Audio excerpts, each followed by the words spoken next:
Hey everybody, welcome back to Road to Top 10, where I take a team from the very bottom of the Showdown ladder and try to walk it all the way up to somewhere in the top 10 of the rankings.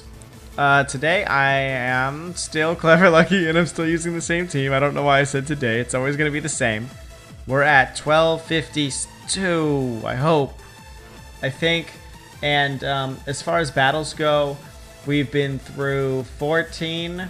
We're 13-2 overall with the team.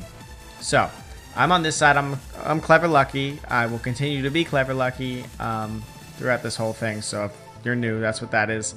I lead Salamence and Bisharp. That's kind of my go-to combo, just because it can field Talonflame, Salamence pretty well. I get the boost if he intimidates me and stuff. It deals with Aegislash pretty relatively well too.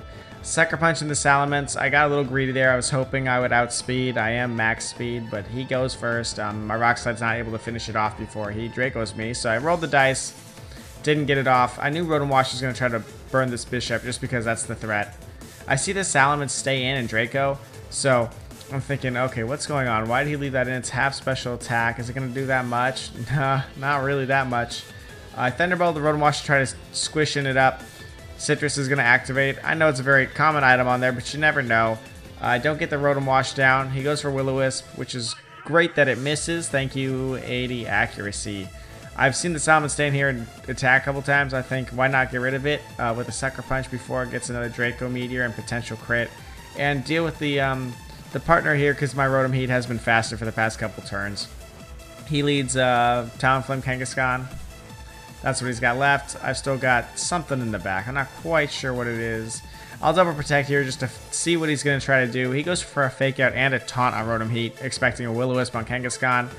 Kangaskhan threatens both of these things, so I'm going to go for a Sucker Punch just in case he power punches me. I want to do the damage. Instead, he decides to Flare Blitz, expecting me to go down. I do have Sash, so I survive, which is great for me. The return into Rotom Heat will not drop Rotom Heat, and Rotom Heat's able to finish off this Kangaskhan with an Overheat.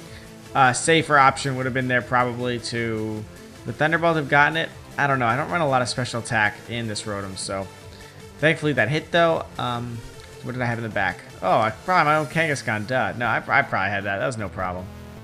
So that boosts us to a 1276 as we move into this next battle. This is probably my favorite battle of the whole thing, guys. Yeah, it's one of my favorite of the whole series, just because of how close it is. It goes back and forth a couple times. I lead Meowstic Salamence into my opponent's Tyranitar Garchomp. Salamence obviously threatens Garchomp with a Draco Meteor, but I'm running the physical one, so I thought, hey, why not weaken the Garchomp and go for the KO here on Tyranitar. This Tyranitar is running some bulk, so it survives, which is really clutch for him, because right now he's able to Assurance the Meowstic after the Rock Slide. Kind of a convoluted version of my Salamence Bisharp strategy right there, which is cool. You know, whatever. I'm locked in a Brick Break. I think it's too obvious. Tyranitar's probably switching out, so I'm going to switch in my Kangaskhan. He switches to Mawile. Unfortunate, because that gives me the -1. But I spoil the Garchomp expecting it to switch because it's at -3, and he's like, nah, I'll just protect. Oh god, not great. Not great at all. Garchomp's still at -3 though, so I think, alright, let me just, I think what do? I Rage Powder Power Punch into Mawile, because I don't want to hit the Garchomp for that unnecessary self-damage, especially at -1. Great play on his part. He got that free switch in. It's going to force me to go and deal with this Tyranitar right now, and it cleared all the minuses on his Garchomp. I'll Power Punch to reset myself at just, you know, no attack or minus bonus on my attack. That wasn't English. I take that Play Rough there because I know I can survive it, and I want to put the Small Wild to sleep so I can deal with it. He sends out his Politoed, which saves me from some sand damage, which is pretty handy. I'll Rage Powder away whatever Politoed's going to do. He rightfully so elects to go for an Ice Beam. He's most definitely Scarfed.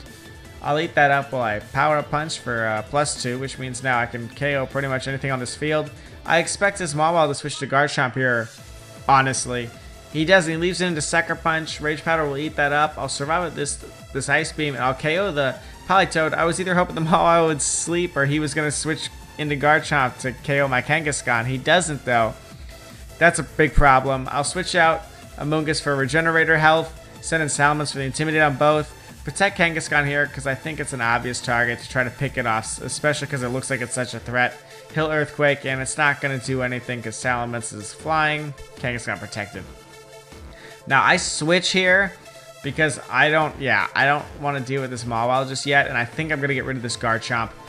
Oh my god, what is this? This has got to be a bulky Garchomp. I'm running enough special attack to KO every Dragon with Draco Meteor up to 84 HP Hydreigon. Like, I should be just fine. I don't know what that was, but it allowed him to survive, which puts me in a deep hole. I switch out Salamence because I don't want to be locked into Draco Meteor over and over and over again, and his Garchomp Protect was pretty obvious there. So I'm going to go out, I bring in Kangaskhan, and I Sucker Punch the Garchomp. I protect Amoonguss there because there's really no reason for his Mawile not to attack. He absolutely should have attacked there, but he didn't. I don't know why. I Rage Powder here, and I know I'm only going to get one attack off before his Sucker Punch is going to lock down this game. Unfortunately, I don't get the KO with Earthquake. If I hadn't gone for Earthquake, nothing else could have done even close to 49%. I could have Brick Broke. He would have gotten the KO on Amoonguss and then locked me down with Sucker Punch. So I know I had to go for the all-in. Even if it meant KOing my Amoonguss, that wouldn't have changed the outcome of that battle either way. And yeah, so that drops us down to 1251. But like I said, this is one of my favorite battles of this series. That bulky Garchomp really throwing a major cog. Like the Tyranitar surviving, you know, I half expect that, but a Garchomp surviving my Draco Meteor that's meant to kill like 80 HP Hydreigon, I did not know. I've never seen a Garchomp survive that Draco Meteor, so props to that guy.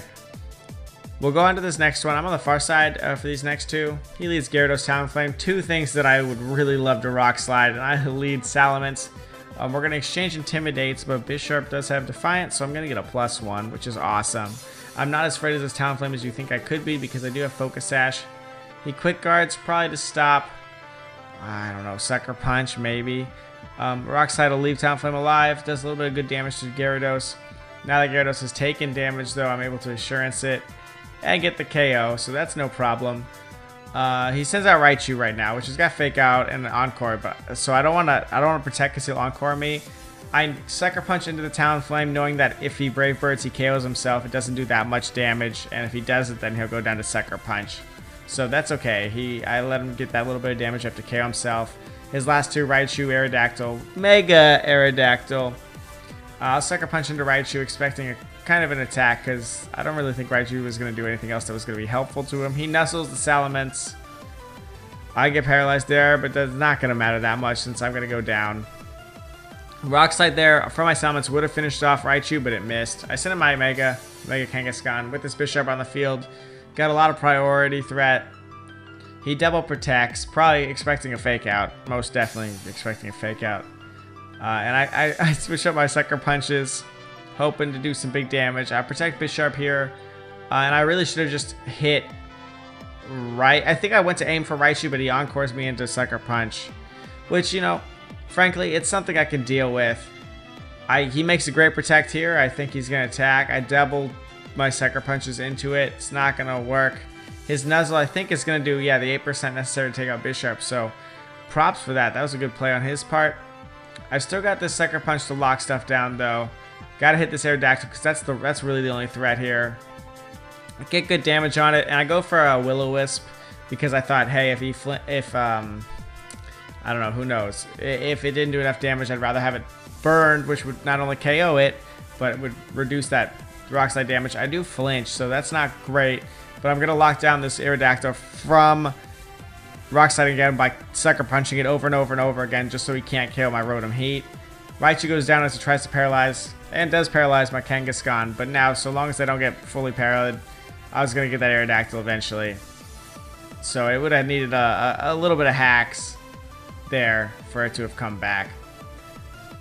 That boosts us to 1271 as we roll into the last battle for today. Once again, on the far side, against what is exactly Sejun's national Korean winning team. Copy, looks like, yeah, I think those are all the same 6 Pokemon. I leave Meowstic Amoonguss, which is pretty solid. Rain anti-rain lead. He does have Absorb Bulb, so that his Surf boosts his special attack, does some damage to me. Fully parries, which is awesome for me as I put this Politoed to sleep. Could have Giga Drain there, but instead I go to switch out into Kangaskhan. And I swagger Ludicolo so he doesn't get off an attack because he's, I don't know, +1. I don't want to deal with that. Odds roll my way. He fully parries there. That's great. Switches out the Politoed. Actually double switches, huh? And I'm going to take that -1. Like, oh god. Great. Kangaskhan. Megas as I safeguard so I can start swaggering myself in the future. The frustration meant to KO Ludicolo doesn't. Does 30% to Mawile. That's fine. Swagger myself. And he as he substitutes with Garchomp, that's cool. That's actually a really cool move. But I go into this Mawile expecting to drop it. Well, at least okay. I was being a little bit hopeful. I don't get it. And here I go and break the Garchomp sub because it was pretty obvious that Mawile was an easy target and he'd probably protect there. And I swagger there just in case he decided to attack. I felt if he got the attack off, Kangaskhan was going down either way. Might as well give me the 50-50 chance of KOing the Mawile with that swagger than not. Oh no, you know what that was? Was that I think that was a swagger into my own Kangaskhan. That's probably what that was. Swagger my Salamence this time. Go to Break, get rid of this Mawile as Ludicolo gets switched out onto the field, expecting a Draco Meteor coming his way. Here comes Garchomp again. He fakes out Salamence as I charm the Garchomp, expect, you know, so it doesn't KO me with a Dragon Claw. Because at full attack he would. He goes for a Substitute instead, which is going to be his own wrongdoing with Garchomp. I should have swaggered my Salamence. Oh no, Safeguard went down. That's why I didn't. If Safeguard had not gone down that turn, I could have swaggered myself and got rid of this Ludicolo with Break. I was hoping between Confusion and Paralysis I'd keep this Ludicolo from attacking. No dice. However, Garchomp does have Life Orb, so I know it's going to KO itself in like 2 turns. I just got to have it attack twice. Switches out Ludicolo for Politoed Scepter Rain. And I swagger into it again because I really have nothing to do with this Meowstic right now except just take hits. Life Orb going to put him down to just, you know, a little bit of health. Big Giga Drain.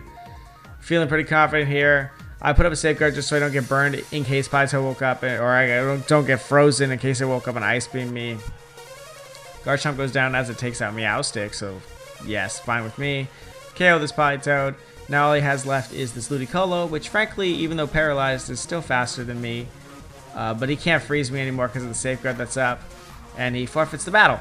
That puts us up to 1308, so we've been tossed in the 1300s. What is that, 19 games, 16-3. That's still doing all right. Fun fact for the series, out of the 6 losses the team has on all of these battles, 4 of them, a majority of them, happened against players who were when we were under 1400. So, never underestimate random bulky Garchomp. That's real. That stuff is real. You never know what you're going to go up against, and the lack of information can be really dangerous and lethal. Thanks so much for watching, guys. I hope you guys are enjoying the series. Let's just keep on keeping on. I'll continue on with tomorrow, and thanks so much for tuning in, as always. Hope you guys, see you guys next time.